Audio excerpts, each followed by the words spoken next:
इस शिव का दरबार। नागलक्ष्मी ने मंगल विवाह हो गया। नागलक्ष्मी शेषनाग जी के साथ ब्याह गई।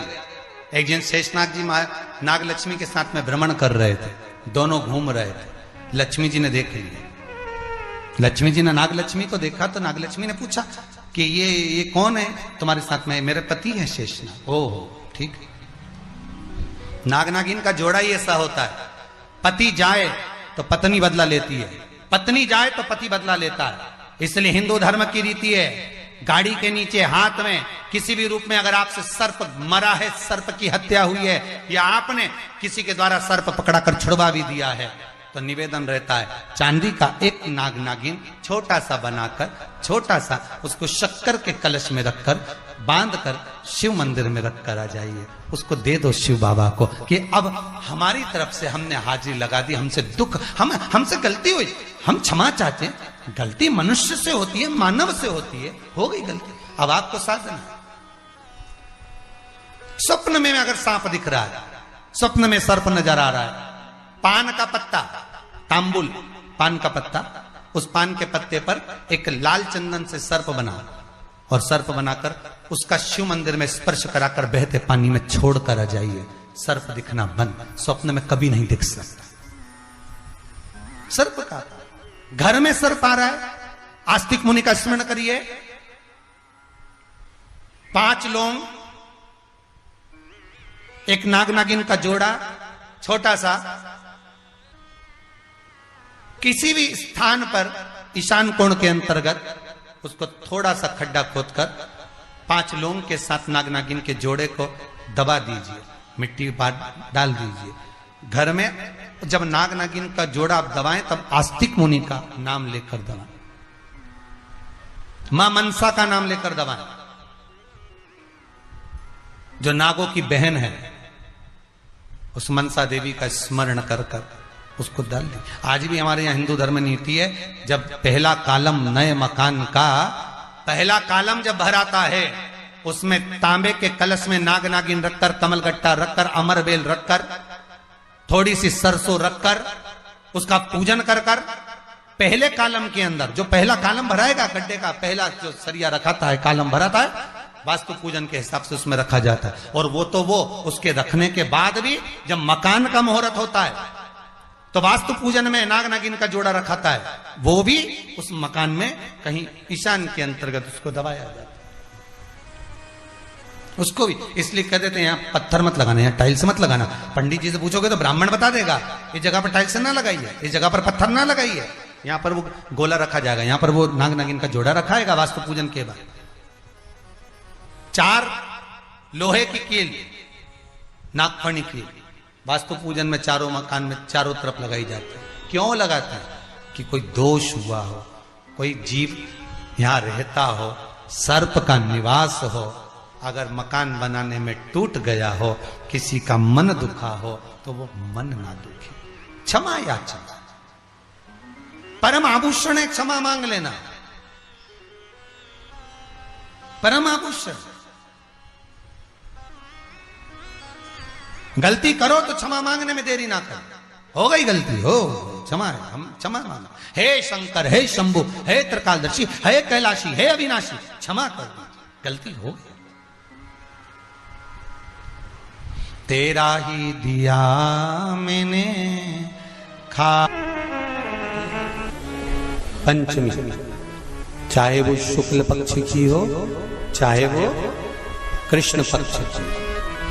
श्रावण महीने की पंचमी के दिन शंकर भगवान पर जिस जिस परिवार के व्यक्ति का कांवड़ जल हमने बताया है आपको, जरूरी नहीं है कि डंडा बांधकर 2 कावड़ के जल के लोटे लेकर जाओ, आप अपने हाथ में भी 2 पात्र लेकर जा सकते हैं।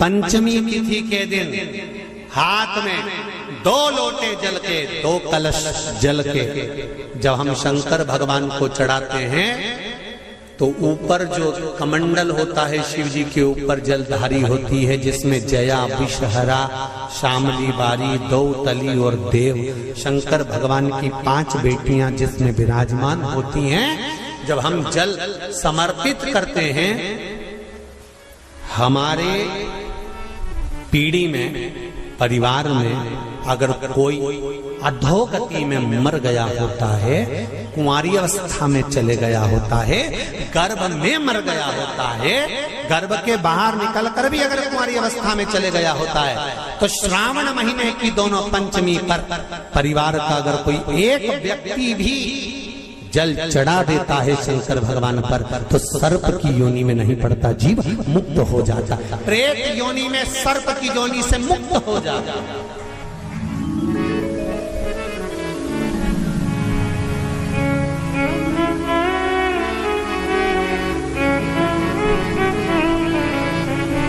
महाराज, हमारे यहाँ सांपों की पूजन कौन से दिन होती है, कौन सी तिथि में करते हैं? जम के बोलो जरा। नाग पंचमी। नाग पंचमी का मतलब क्या है? सांपों की पूजन करो। नाग पंचमी का मतलब होता है शंकर जी के मंदिर में जाकर एक लोटा जल समर्पित कर दो। उसका कारण क्या है कि हमारे परिवार में, हमारे कुटुंब में कोई कुटुंब में, परिवार में कोई 7 पीढ़ी के अंतर्गत भी अगर कोई जीव तड़प रहा होता है, पड़ा हुआ होता है, उसकी मुक्ति नहीं होती है, तो पंचमी का चढ़ा हुआ जल उस जीव को प्राप्त हो जाता है और वो जीव तर जाता है, उसका फिर जन्म नहीं होता, वो तर। इसको मुक्तता का।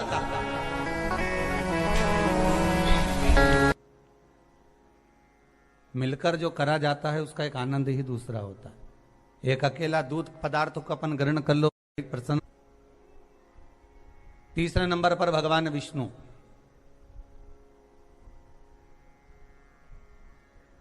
चौथे नंबर पर सूर्य नारायण भगवान,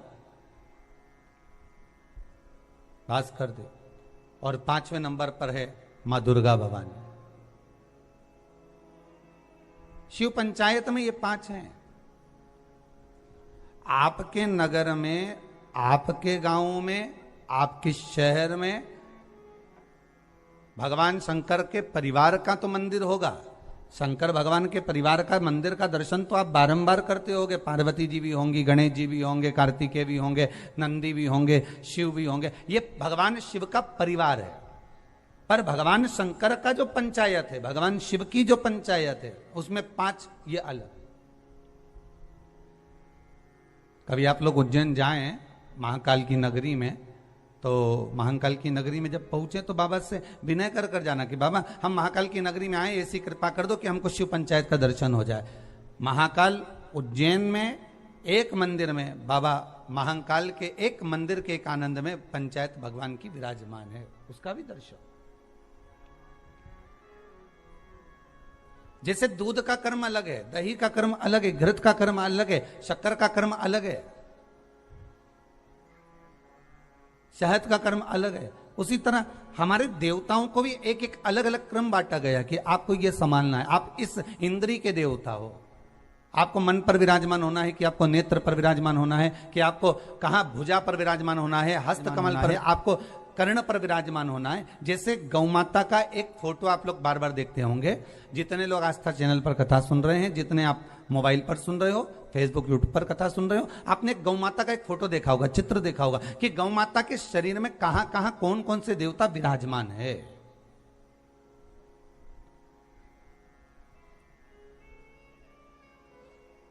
गौ माता के शरीर में कहां कहां कौन से देवता बैठे हुए हैं, ये आपने दर्शन करा होगा एक चित्र के अंदर, एक गौ माता के एक चित्र के अंदर। उसी तरह केवल गौ माता में नहीं,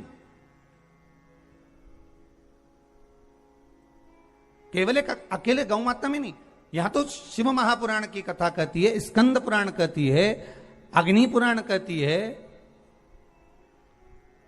नारद पुराण कहती है कि भगवान जब मनुष्य को जन्म दिया, मनु और शत्रुपा का जब प्रकट हुआ, तो मनु शत्रुपा के उस संपूर्ण श्री विग्रह में एक एक इंद्रियों में, एक एक स्थान पर स्वयं भगवान भी विराज